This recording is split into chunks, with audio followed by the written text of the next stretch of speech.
Since the police murders of Breonna Taylor and George Floyd, we've seen sustained protest against white supremacy and police violence. In big cities and small towns, hundreds of thousands of people have taken to the streets to say, Black Lives Matter. In many cases, they've been met with police violence, brutality, and surveillance. This is the Still Spying podcast presented by Defending Rights and Dissent, and I'm the host, Chip Gibbons. Later in this podcast, I'll be joined by Malkia Devich-Cyril, a senior fellow at Media Justice.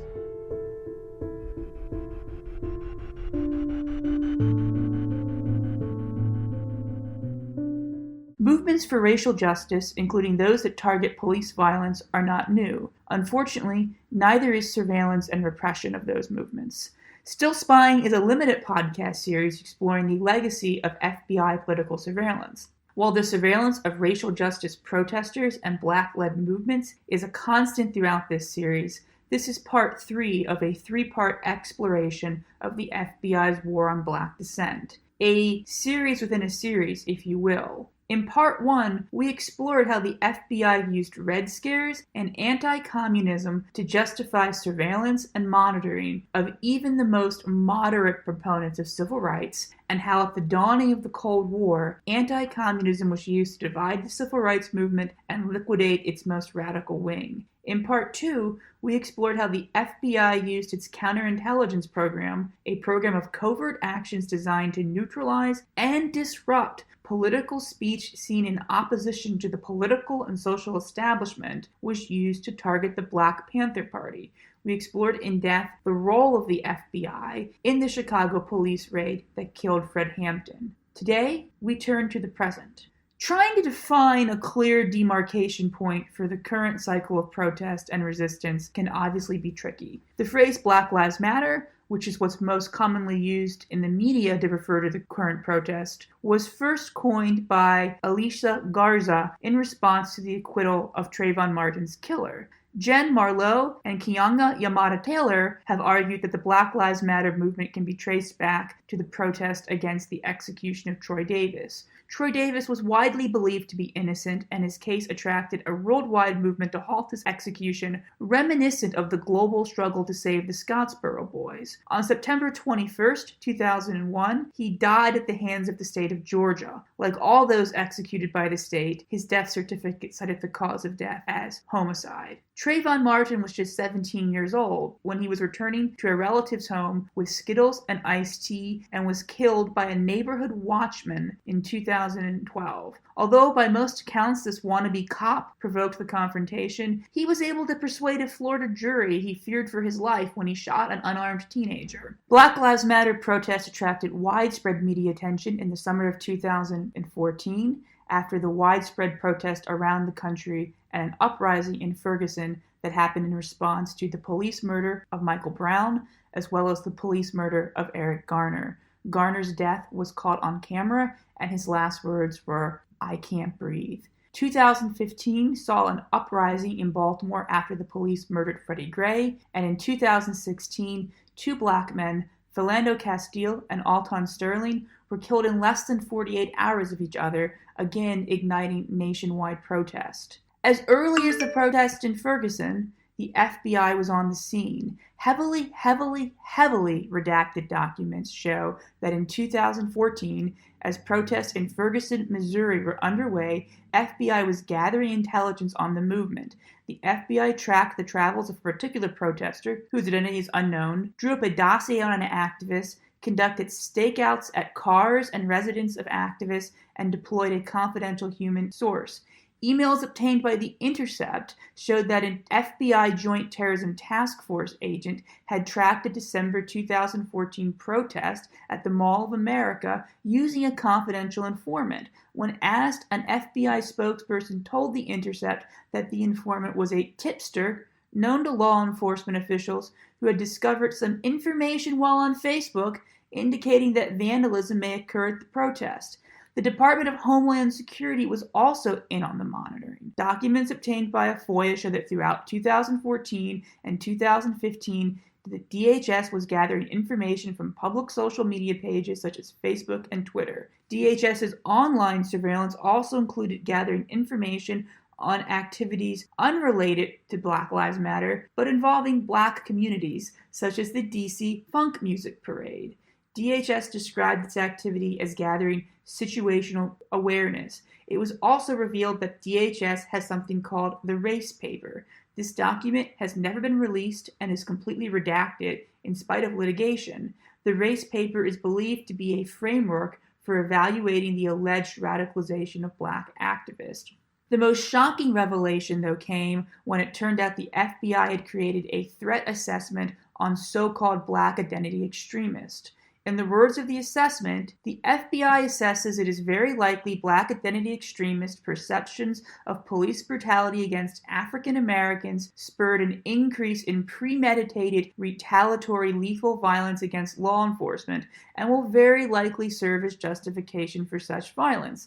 The document continues. The FBI further assesses it is very likely additional controversial police shootings of African Americans and the associated legal proceedings will continue to serve as drivers for violence against law enforcement. This is literally treating rightful anger at police violence as a precursor to criminal activity.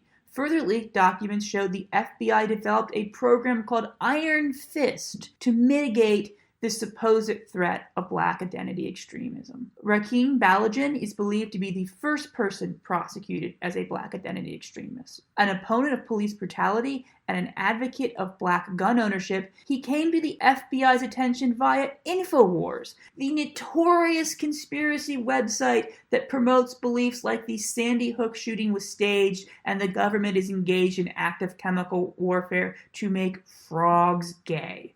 The FBI monitored his social media posts as part of a counterterrorism investigation, eventually charging him not with terrorism, but with owning a firearm illegally. A judge dismissed the charge on the grounds that Balajian was not barred from owning firearms, but he spent 5 months in pretrial detention, losing his house and his job as a result. The FBI claims it no longer uses the term Black identity extremism, but racially motivated violent extremism instead. However, this category merely incorporates the previous definition for Black identity extremism, which includes anger at police violence as a precursor to criminality and combines it with white supremacist violence. Another disturbing incident, the FBI had begun to monitor the civil rights group By Any Means Necessary, or BAM, in 2016 after BAM organized a counter-protest of the white supremacist group the Traditionalist Workers' Party. During the competing protests in Sacramento, California, white supremacists stabbed the By Any Means Necessary counter-protesters. This caused the FBI to investigate BAM, not the white supremacists who did the stabbing, but the civil rights activists who were stabbed. The investigation was partially a counterterrorism investigation. The FBI also, however, misidentified the Traditionalist Workers' Party as the Ku Klux Klan and decided to investigate whether BAM had conspired to violate the civil rights of the Ku Klux Klan. In the records released via FOIA, the FBI says the KKK consisted of members that some perceived to be supportive of a white supremacist agenda. That's right. The FBI is describing the Ku Klux Klan, one of the oldest white supremacist organizations in this country, an organization known for its relentless campaigns of racially motivated terrorism, as just having some members that some perceive as being supportive of a white supremacist agenda. Since the nationwide uprising has taken place after the murders of George Floyd and Breonna Taylor, Donald Trump and his Attorney General Barr have sought to demonize the protesters, castigating them as rioters and looters and spreading conspiracy theories and falsehoods about organized riots, sinister forces at work, and outside agitators trying to hijack the protest. But it's more than just demonization. Barr has announced he will unleash the FBI's Joint Terrorism Task Force on the protesters. He's created a new task force on anti-government extremism made up of the U.S. Attorney's Office and the FBI. This task force is explicitly a response to the protest, and during congressional testimony in early August of 2020, the head of the task force stated the FBI had opened up 300 domestic terrorism investigations related to the protest. The FBI is still waging its war on Black dissent.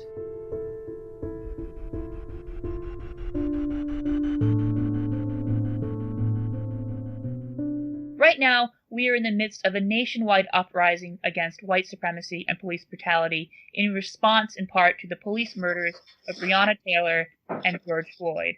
This means the issue of FBI surveillance and harassment of Black Lives Matter and other Black liberation movements still continues to be of relevance. To discuss this issue with us today is Malkia Devich-Cyril. They are an award-winning writer and public speaker on issues of digital rights, narrative power, Black liberation, and collective grief, as well as the lead founder and former executive director of Media Justice, a national hub boldly advancing racial justice, rights, and dignity in the digital age. After more than 10 years of organizational leadership, Malkia now serves as a senior fellow at Media Justice. Thank you so much for joining us today. Thanks for having me. So let's talk about the present. What do we know about how the FBI has responded to the Black Lives Matter movement?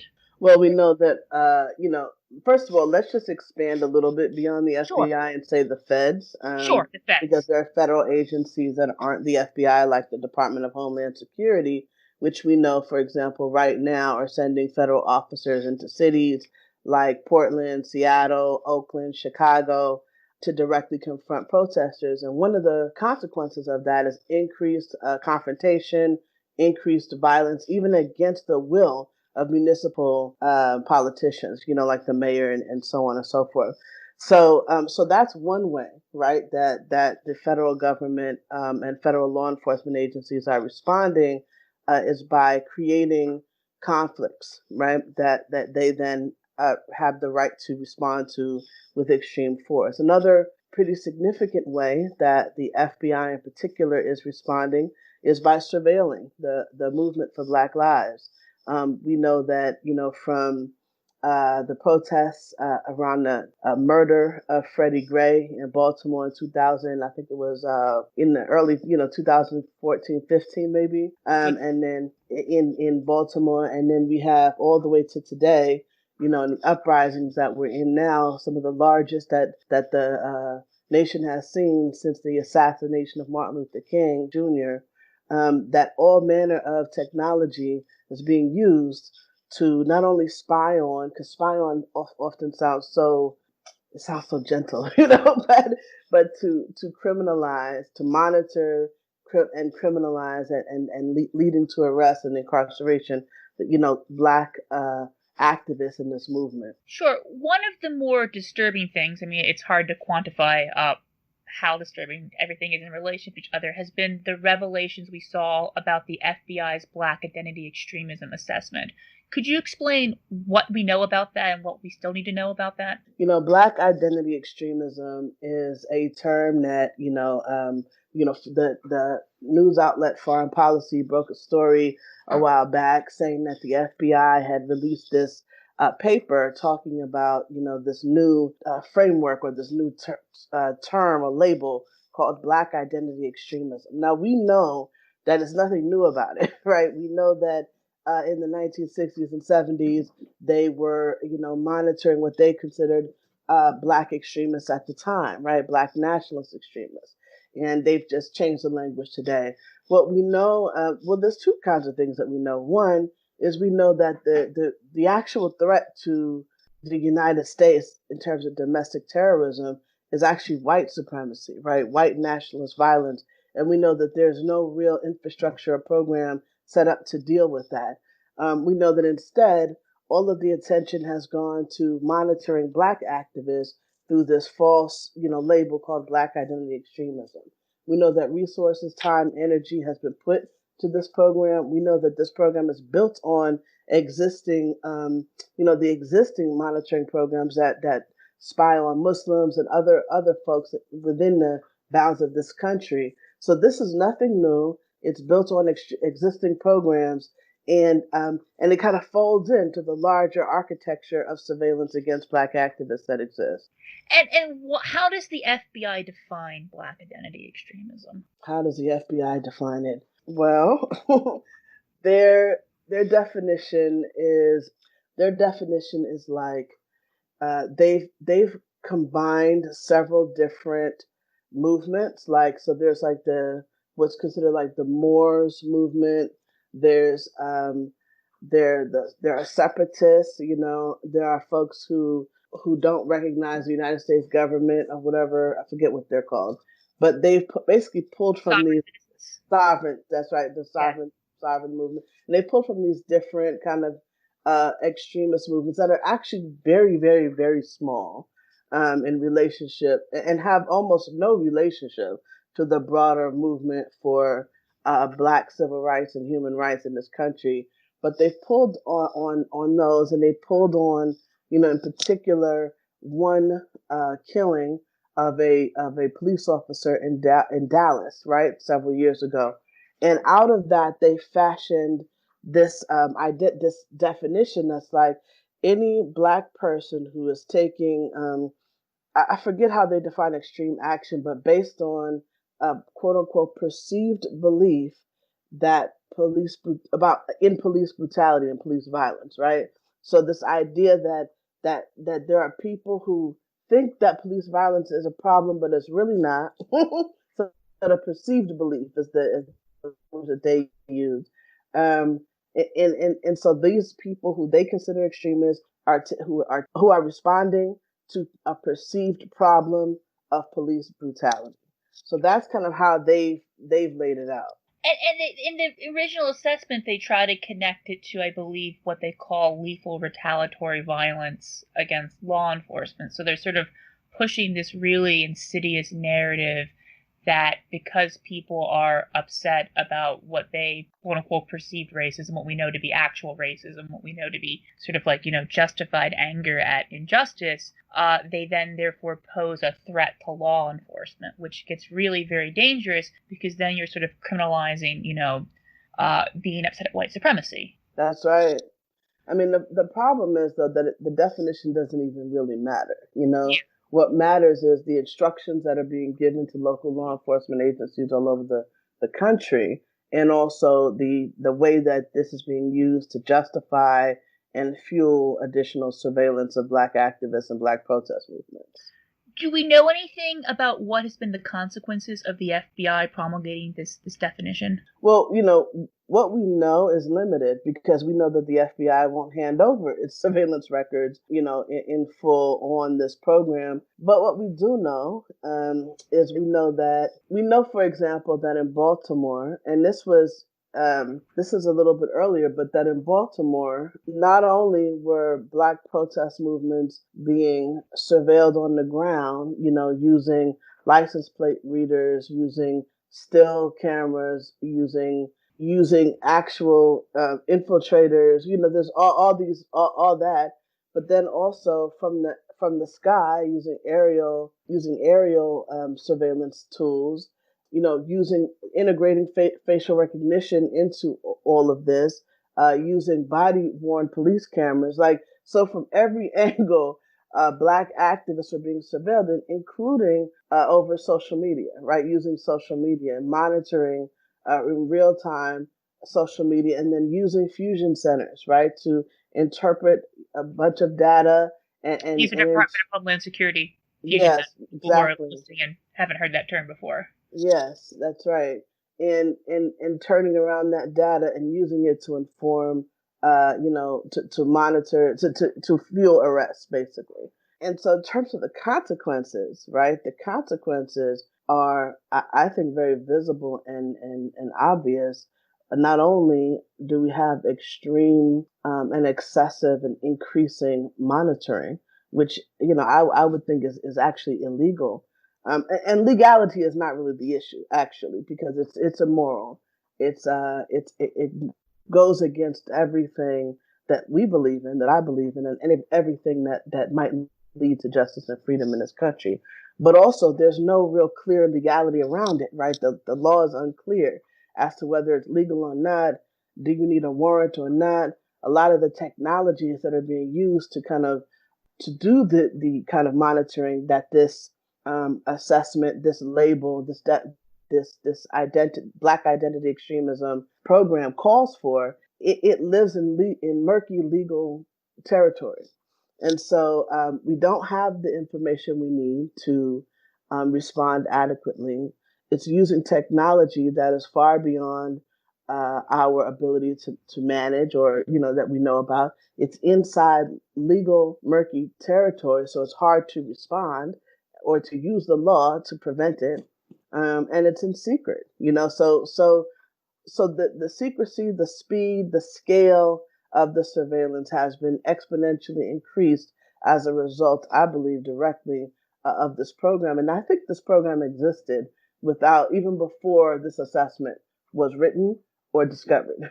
So the remnants of this program have existed throughout the last 50 years in this country. And so this is just the newest version in the 21st century.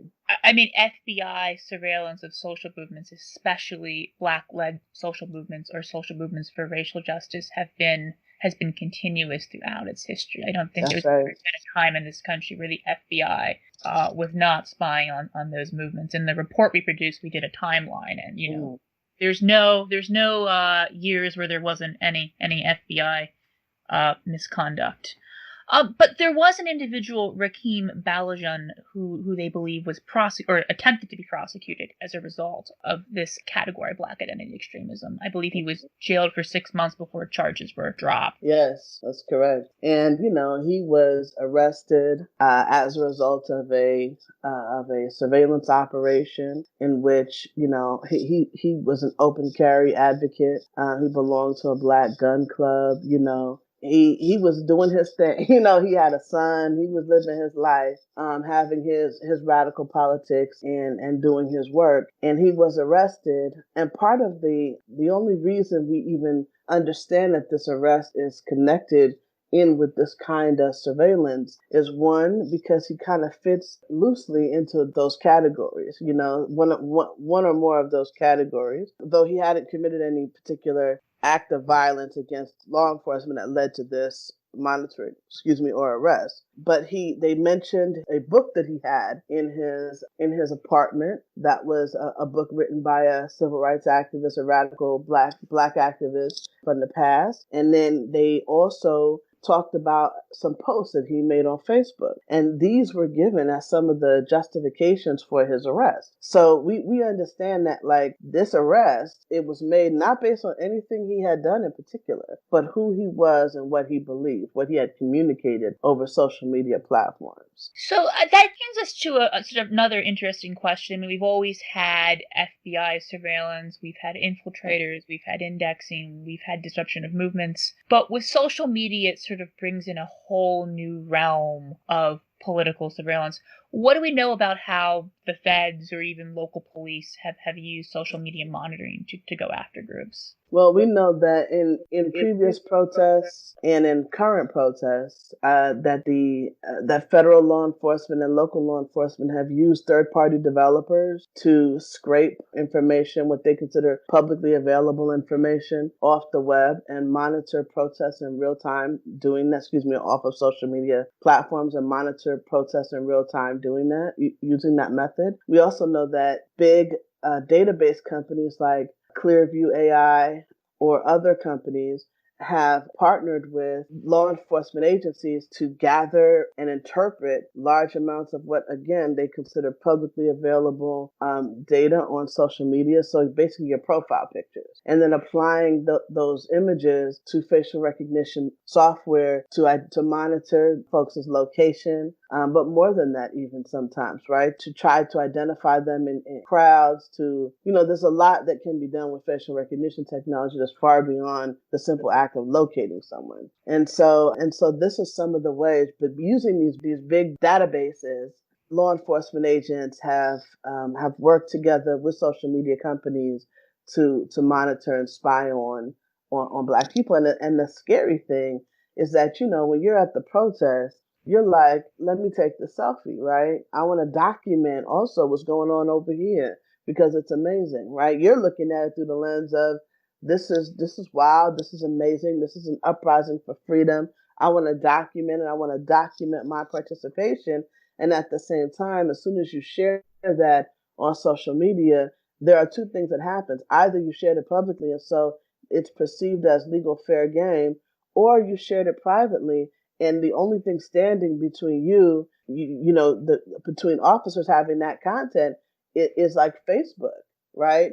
It's Facebook's decision as to whether or not they're going to participate with law enforcement. And Facebook has been very willing to participate with law enforcement, as have other social media outlets.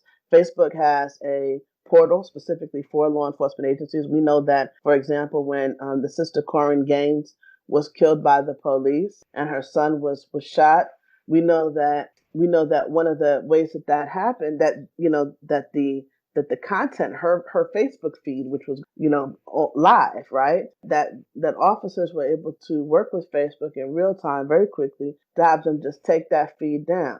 Now, in their mind, they're saying that getting rid of the feed or making it so that we can't see it, that's actually a public safety issue. But to us, she was defending her home and her child. And by them removing that feed, we can't see what really happened, right? All we know is at the end, she ended up dead.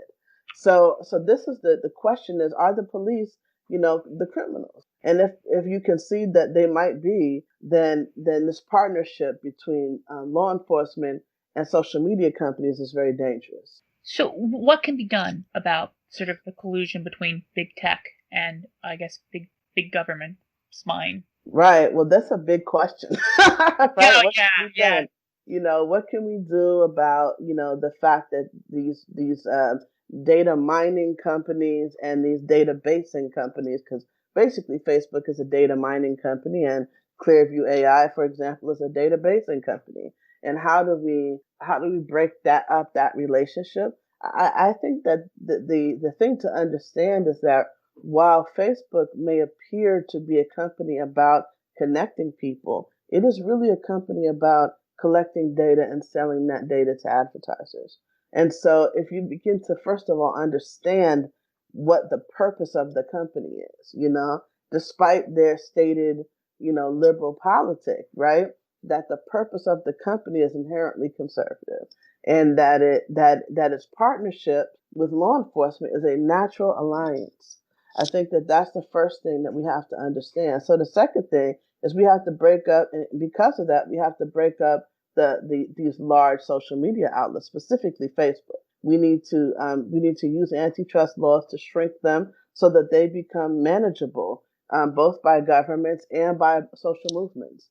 They, right now they're so large that they don't have to adhere, in any real way to social movements. But we know that activists and organizations across this country right now are doing a boycott, doing an advertising boycott of Facebook. So encouraging advertisers on Facebook to step away and not advertise for a certain period of time.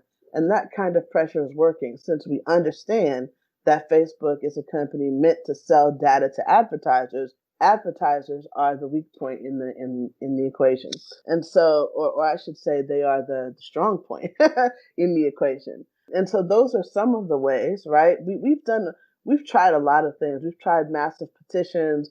We've protested, but what I really believe is that we have to break up Facebook.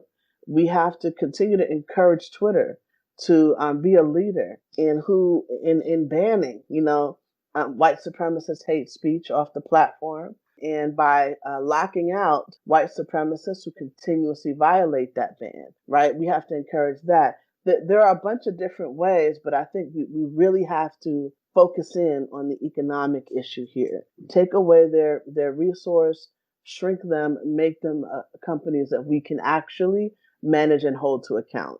And we've also seen sort of similar public-private partnerships in the realm of facial recognition technology. That's very true. In terms of in facial recognition technology, I mean, law enforcement has been partnering with companies like IBM, Amazon's Recognition, with a K, their tool. Really, I should say, actually, Microsoft. IBM has been a lot more responsive to what activists have called for, but Microsoft recognition through Amazon, and then Clearview AI, have been some of the more egregious facial recognition companies that have been partnering with law enforcement. And we already know that right now, at least half of all U.S. adults that are included in a police facial recognition database, right? And we know that facial recognition technology has been adopted by many, many law enforcement agencies.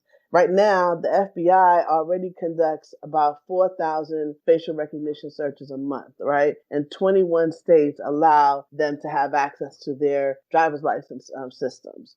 So, we know that ICE, for example, another federal agency, has used the facial recognition technology to scan, I don't know how many, but I think millions of Maryland driver's license photos. And they didn't have a warrant. They didn't have any other kind of state or court approval. So basically, like your state does not even have to necessarily know about it. They don't have to agree. The federal government can just come in and do what they do.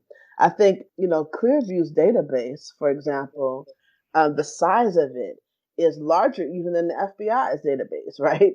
They have about 3 billion photographs. The FBI's database has about 641 million images, right? Pulling from passport and driver's license photos and such. Clearview's database is being used by law enforcement agencies across this country, about 600 of them, 600 agencies. So we can see that in terms of like the data itself, it's a very clear point of intersection between private companies and the FBI, but not only the FBI, right? Other federal law enforcement agencies. And what should be the demand in relationship to facial recognition? Should it be to ban it? Ban it? Okay. Ban it entirely. There's no reform that can protect us from the atrocities that can be committed with using facial recognition technology. We have to understand that the facial recognition technology isn't just about, finding you. That's the thing that's most important. Facial recognition technology can be used to monitor facial expressions, can be used to monitor reactions.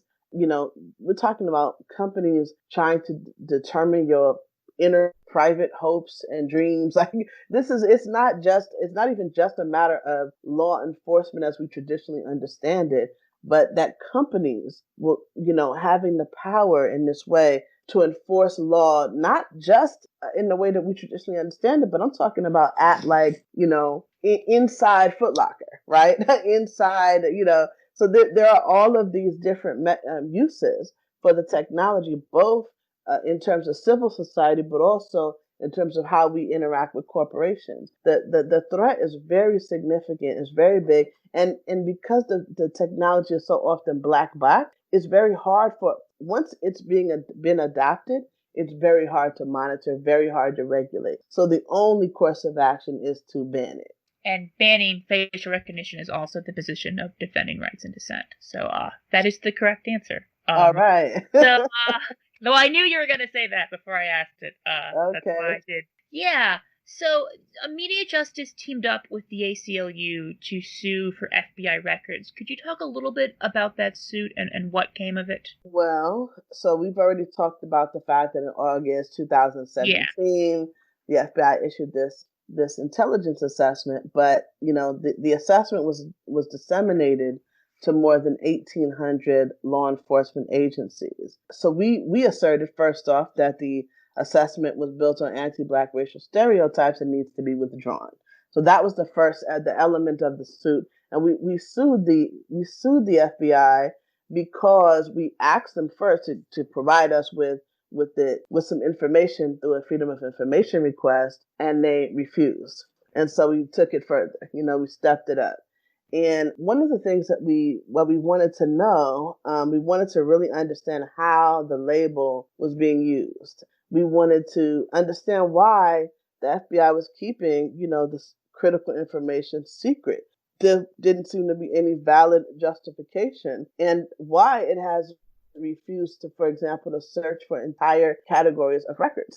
He just flat out refused to search for those. And we're not the only ones who have made such a request. Color of Change has made this request. The Center for Constitutional Rights has made an earlier request. But, when we filed Center for Media Justice versus the FBI to get those records, we were basically wanting to demonstrate two things. One, that the label has in fact been used to justify and motivate anti-Black surveillance in this country. Because, of course, the FBI is saying that that's not the case. But also, we wanted to provide the basis for a claim to dismantle the program, right?